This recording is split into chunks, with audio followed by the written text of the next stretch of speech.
People think your life collapses in big moments, but mine collapsed in one small sentence. That was the moment I realized I wasn't living. I was drowning.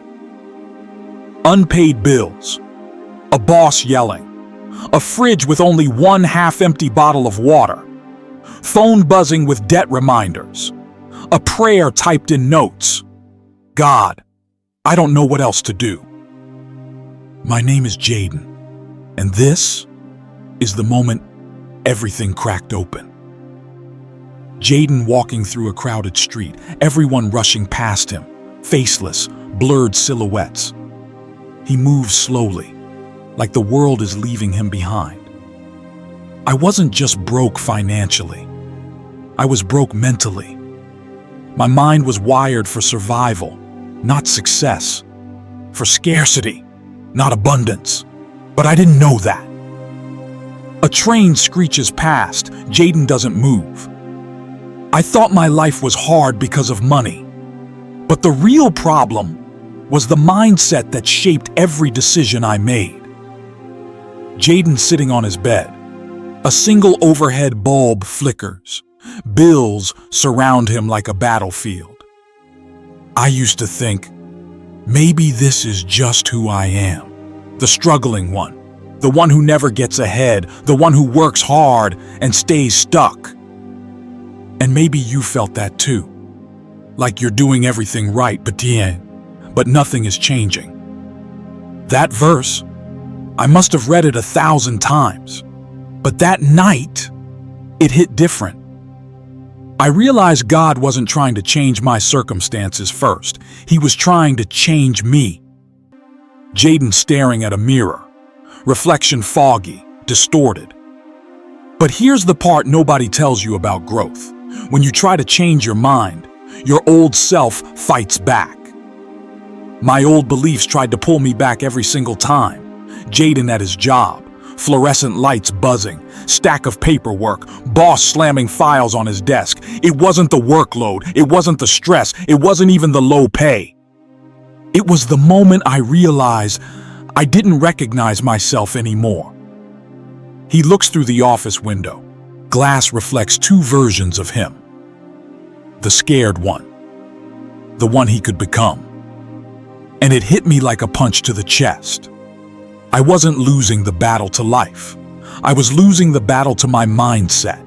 A mindset shaped by fear, scarcity, and survival. Rain outside intensifies. Jaden's reflection looks broken. Jaden back home sitting in the dark. The city lights shimmer through the window. I prayed the hardest prayer of my life that night. God, I don't need more money. I need a new mind. And that prayer, that was the beginning. Jaden writing something in a notebook. I refuse to think like a broke man anymore. That sentence was the spark, the start of the transformation that would change everything. His finances, his identity, his relationship with God, his future. But the moment you try to change your thought patterns, you enter a war. Jaden didn't know it yet, but he was about to discover something shocking. Most people aren't broke because of money. They're broke because of the system their mind was trained in. And the system he was trapped in was designed to keep him poor. Jaden sits on the edge of his bed, his shoulders slumped, eyes tired, soul emptier than his wallet.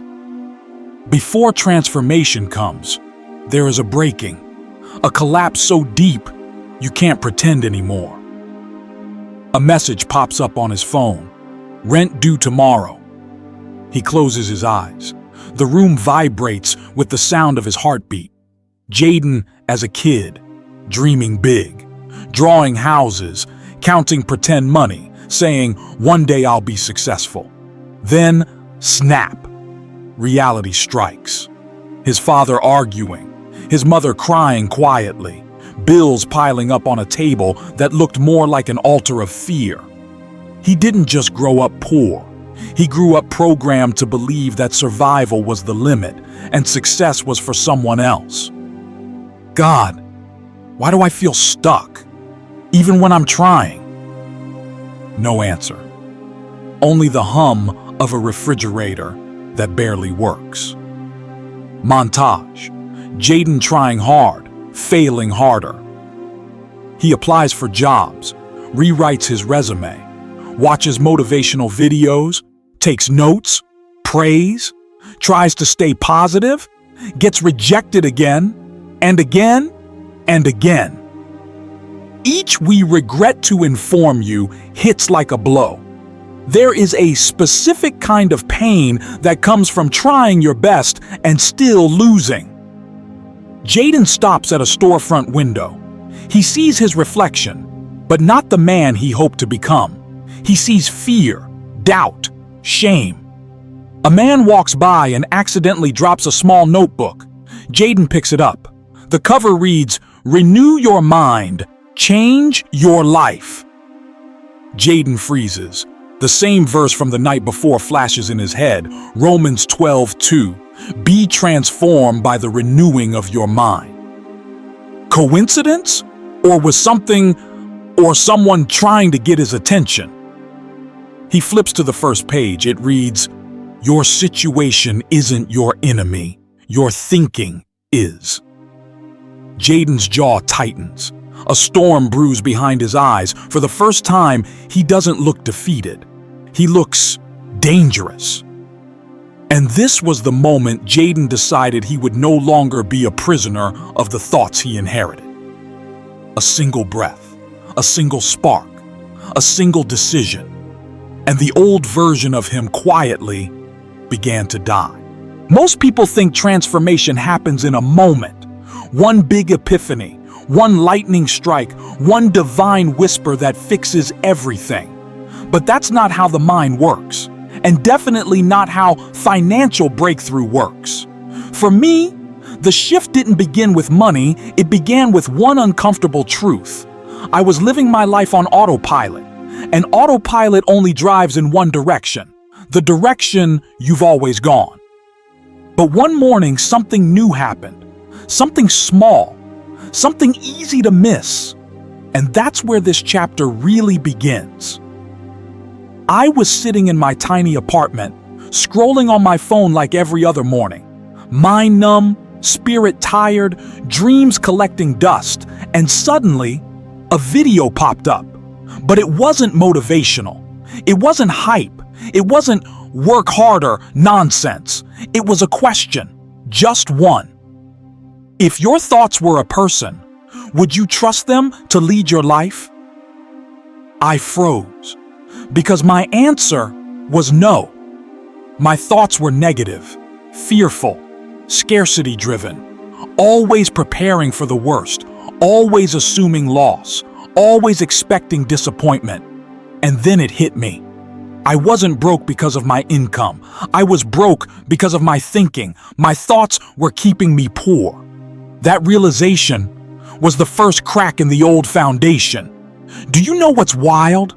You can be intelligent, hardworking, talented, spiritual, and still be stuck financially. Why? Because most people never realize they're fighting an enemy they can't see.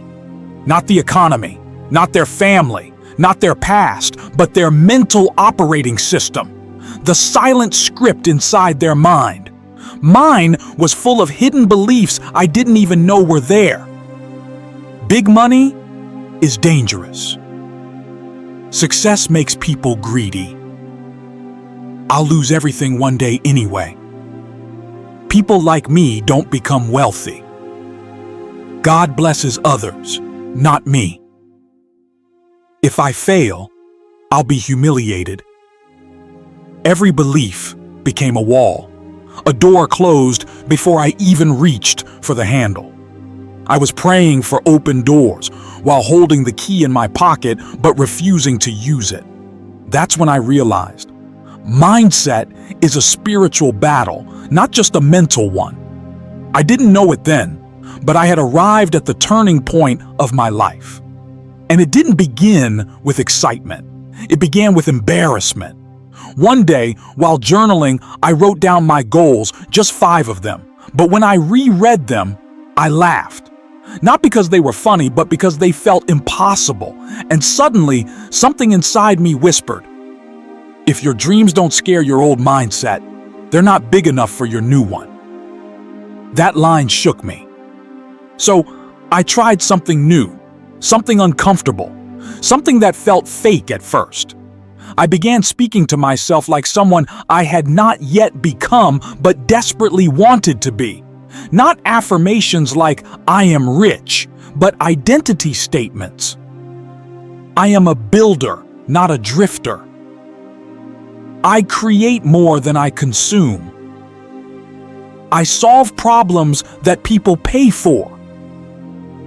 I am a steward of abundance. I think long-term, not emotional-term. I refuse to be a prisoner to my history. My mind is fertile ground, not a battlefield. At first, nothing changed, but inside, something began to shift. Here's what no motivational video will ever tell you. A new mindset requires sacrifice. Not money, not a mentor, not luck, but the willingness to let your old identity die. I had to give up victim mentality. I had to give up excuses. I had to give up comfort. I had to give up the version of me that was addicted to playing it safe. That version of me wasn't bad. He was just afraid, but abundance requires courage. It requires risk. It requires responsibility. And most of all, it requires becoming the person who can handle the blessing before the blessing arrives.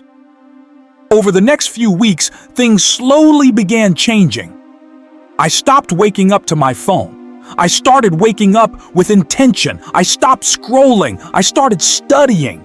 I stopped saying, I can't afford that. I started asking, how can I create the value that pays for this? I stopped praying for miracles without preparing for them. My environment didn't change yet. My bank account didn't change yet. My routine didn't change much, but my inner world, that silent chamber where destiny is shaped, began to open like a sunrise after years of darkness, and for the first time in my life, I could feel abundance approaching. Not because I had it yet, but because I was becoming someone who could carry it. Every breakthrough has a moment. Not the moment where everything changes, but the moment where you decide you won't live the same anymore. Because this is where my thinking finally translated into movement. And movement is what God uses to open doors. One night, I was looking at my journal, the same page where I had written those impossible goals. But something felt different. They didn't look impossible anymore. They looked unfinished. And out of nowhere, a thought hit me. Faith without works is dead, but works without strategy is wasted. So instead of asking, what do I want? I asked something far more powerful. What value can I create? That question ignited something in me. My life stopped being about survival and started being about service. When I looked around, I realized my entire life had been training. Not punishment. My failures were lessons. My struggles built empathy. My lost years built hunger. I wasn't behind. I was becoming. And that's when I knew it was time to act. A wealthy mindset doesn't start by chasing money. It starts by solving a problem. So I asked myself, what problem do people come to me for? I wasn't a millionaire. Not yet. But I did have gifts. I could explain ideas simply. I could listen deeply. I could create solutions that made people feel understood. So I created something small, something simple, a one-page guide, just one sheet of paper. I called it The 5 Mental Shifts That Saved My Life. I published it online. No fear, no overthinking, no perfectionism. Because abundance isn't about accuracy, it's about boldness. And here's the crazy part. Nobody bought it the first week, not one person. But I didn't feel disappointed. I felt proud. Because for the first time ever, my ideas were out there instead of trapped in my head. That one act shifted my identity from consumer to creator, and creators build wealth. 2 weeks later, an email popped up. Someone purchased your guide. Then another, then another. At first, it was slow, a trickle. Barely enough to matter financially, but something far more valuable was happening. People were writing messages like, "This helped me rethink my situation. I feel hope again. I needed this more than you know." That's when I realized money follows impact. Impact follows courage. Courage follows identity. I thought my first breakthrough would be big, flashy, loud, dramatic, but it wasn't. It was small, quiet, almost easy to miss. Yet that small breakthrough was the seed of everything that came next. Every shift, every transformation, every rise comes with resistance. Because the moment you step into growth, your old mindset tries to pull you back. Mine came whispering, "What if this is a fluke? What if you fail publicly? Who do you think you are? You're not built for success." And for a moment, I believed it. Fear doesn't knock loudly, it creeps in quietly. A thought here, a doubt there. But then something powerful happened. I remembered a line I once wrote. Fear is evidence you're stepping outside the limits that kept you broke. Fear wasn't a warning. It was confirmation. So I didn't shrink. I leaned in. I made a decision that changed everything. Instead of improving my guide, I multiplied it. I created a second one, the abundance blueprint. Then a third, turning passion into income. Then a fourth, the emotional habits that wealthy thinkers use daily. Not perfect, not polished, not over-edited, just valuable. And suddenly, something clicked. People weren't paying for information. They were paying for transformation. And for the first time in my life, I understood a wealth truth. Money grows wherever value flows. By the end of that month, my income hadn't exploded, but my mindset had. I no longer saw myself as broke, but as someone in process. Not a struggler, but a builder. Not someone trying to escape poverty, but someone rising toward abundance. And that shift changed how I walked, how I talked, how I prayed, how I worked, how I thought. I began living like the person I was becoming, not the person I used to be. And that, right there, is when the first real door opened. Not a financial door, not yet, but a spiritual door. The kind that shapes your destiny long before the world sees the results. A door named identity.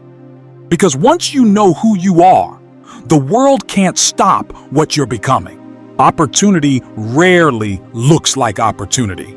Sometimes it looks like a message you don't want to answer. Sometimes it looks like work you don't want to do. For me, it came as a DM.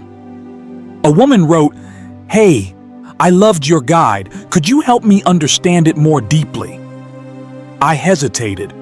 I wasn't a coach. I wasn't a business guru. I wasn't even financially stable yet.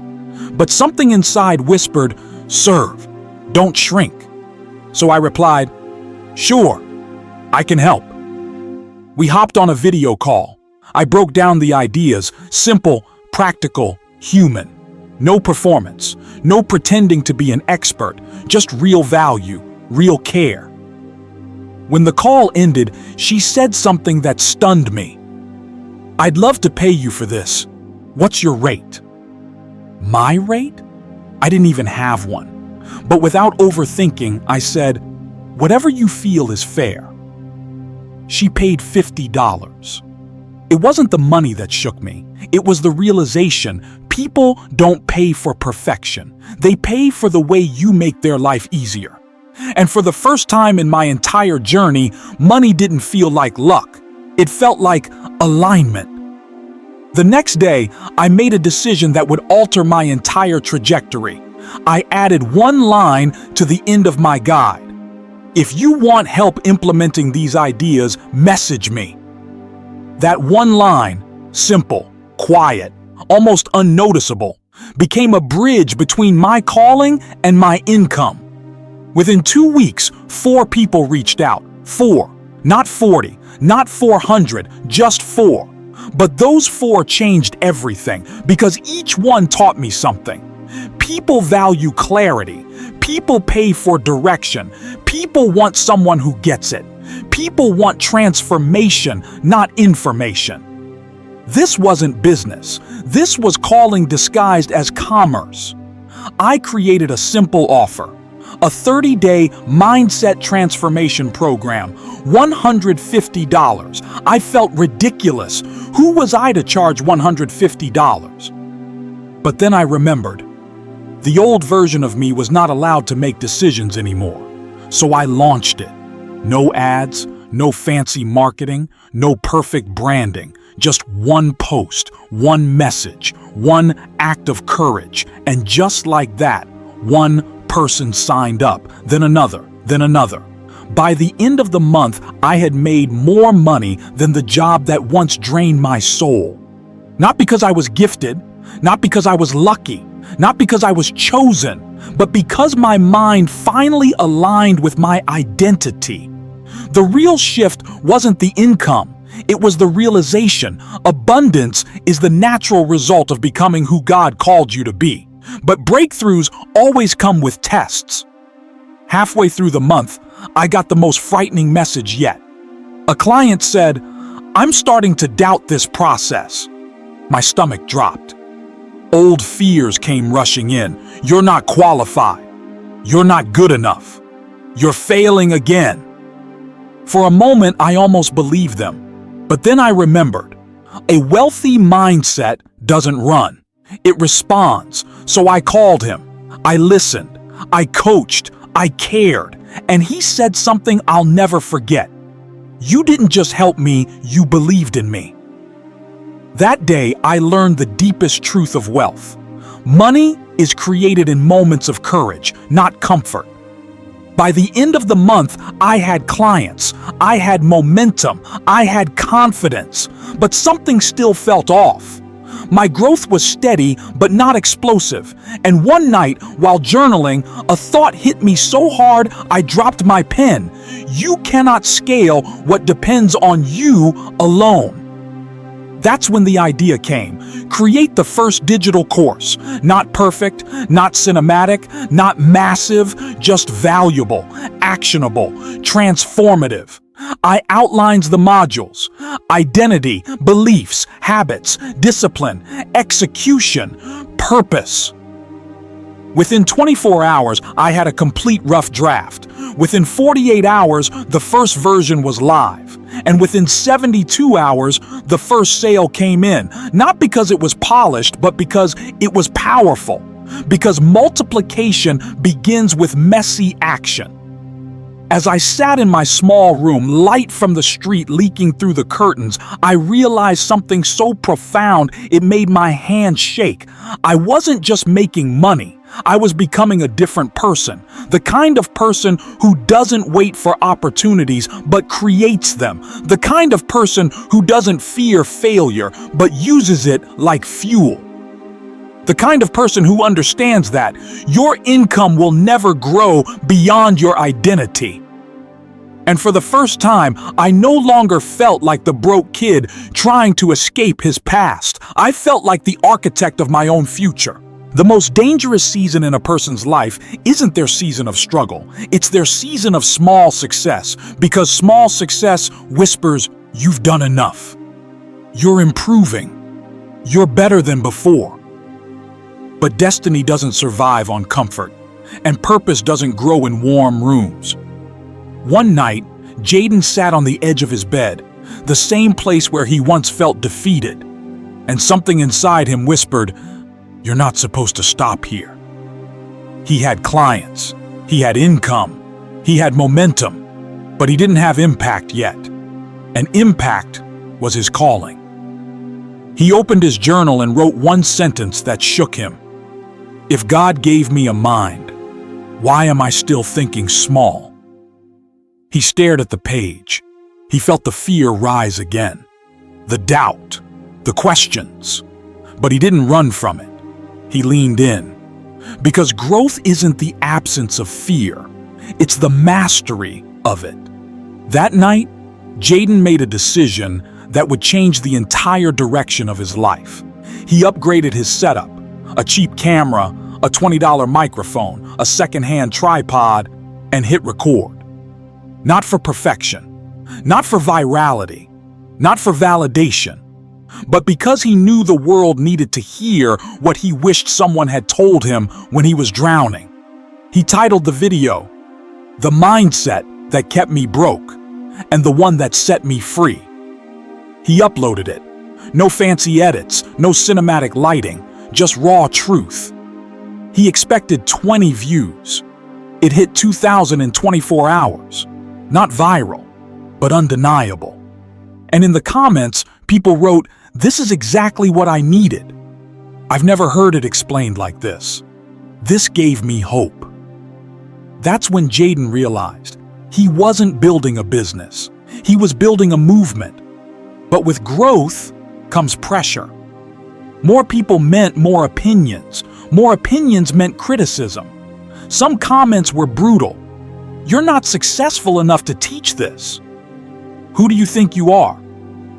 Bro, you're faking it." For a moment, the old identity tried to drag him back into the shadows. But Jaden understood something now that he couldn't unlearn. People who fear your potential attack your progress.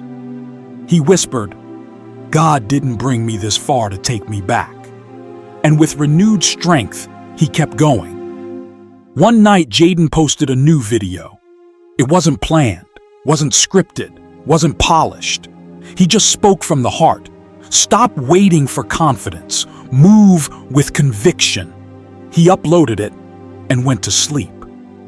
By the next morning, his phone was glowing with notifications.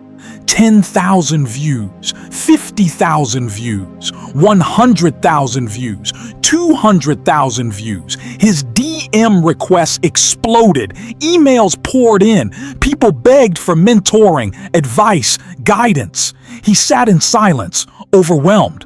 This wasn't luck. This wasn't coincidence. This was timing, divine timing.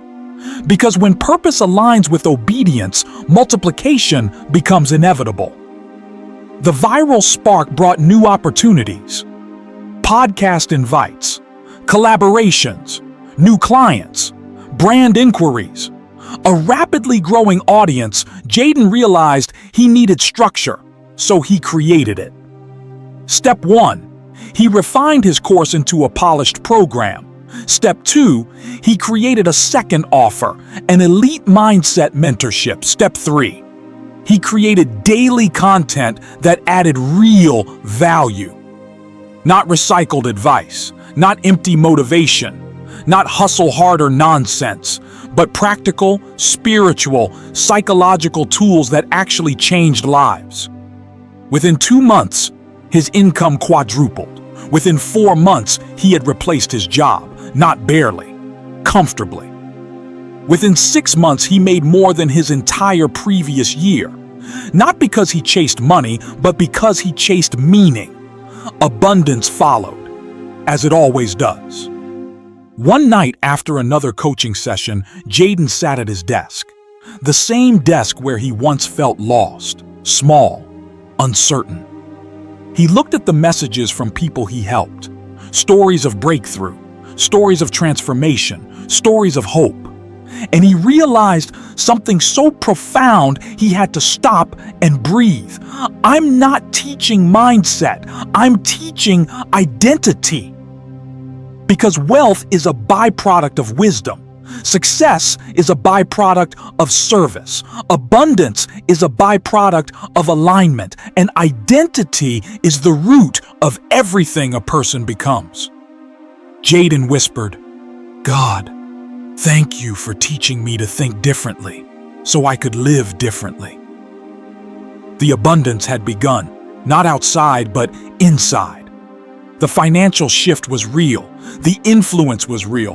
The transformation was undeniable. But Jaden felt something deeper stirring. This was only the beginning. You've been praying for an open door.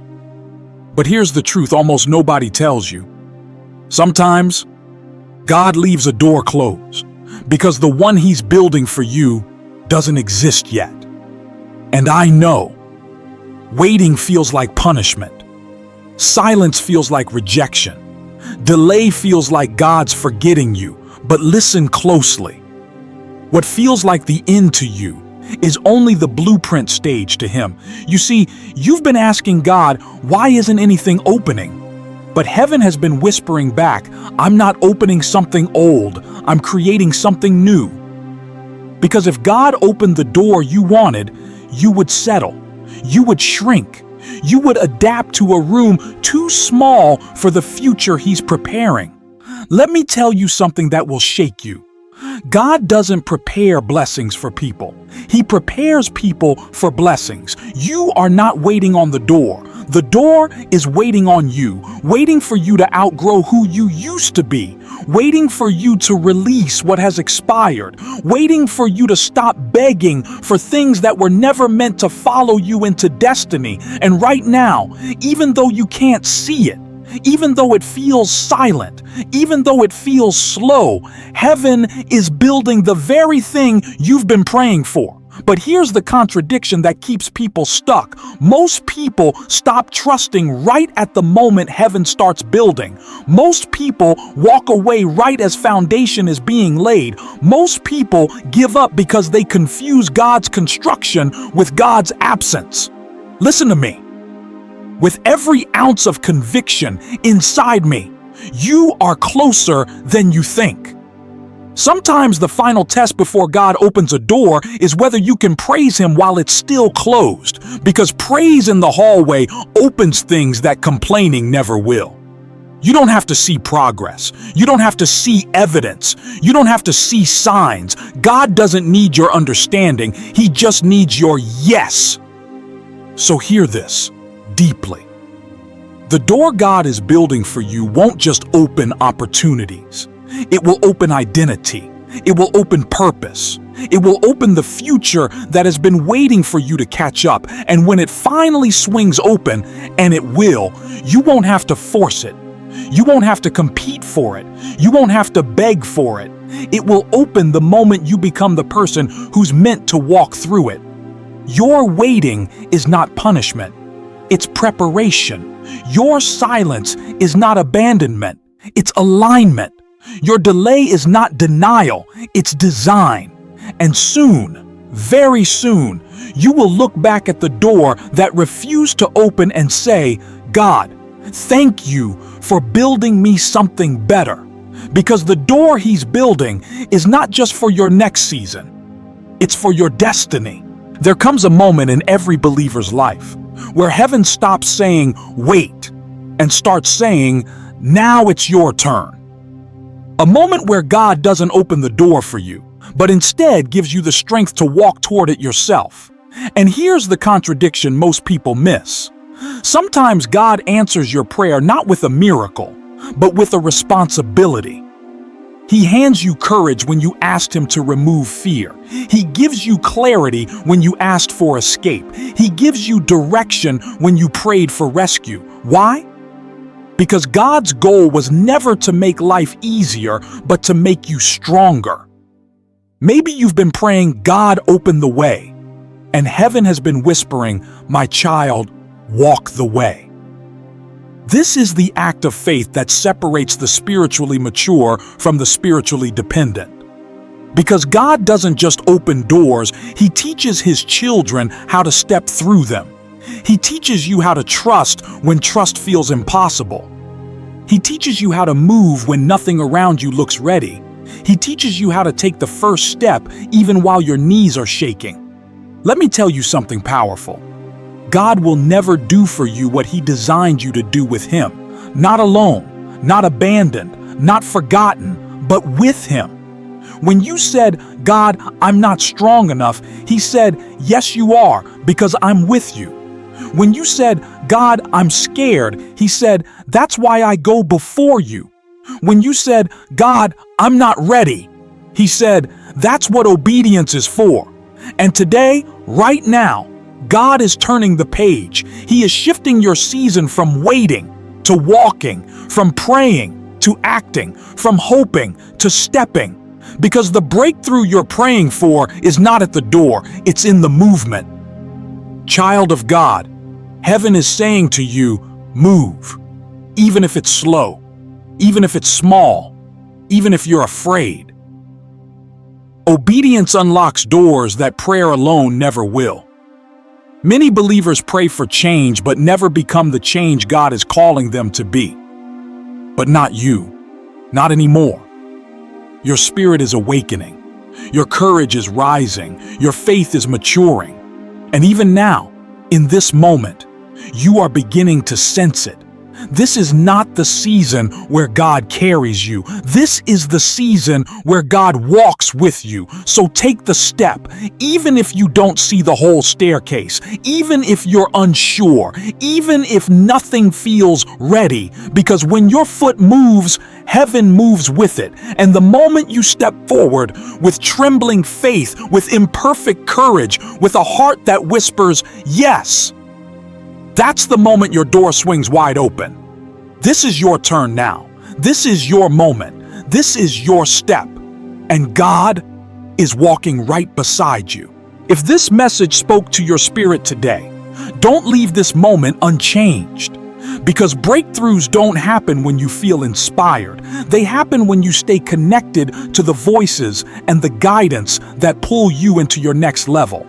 And if you felt something, even a spark, even a whisper inside your chest, that wasn't just emotion, that was God nudging you forward. So here's what I want you to do. 1. Subscribe. Not for me, but for you. So you never miss a moment that might become the exact word you needed on the exact day you needed it. 2. Comment. I'm stepping forward. Not as a reply, but as a declaration. The moment you type those words, you're agreeing with heaven and announcing your next chapter. 3. Share this with just one person. Someone who might be standing at the edge of their own door, afraid to move, and needing the reminder that God walks with them too. You're not watching this by accident. You're here because God is writing a new story through you. So take the step. Join this family and walk into the life you were created for. This is your moment, and your journey continues right here.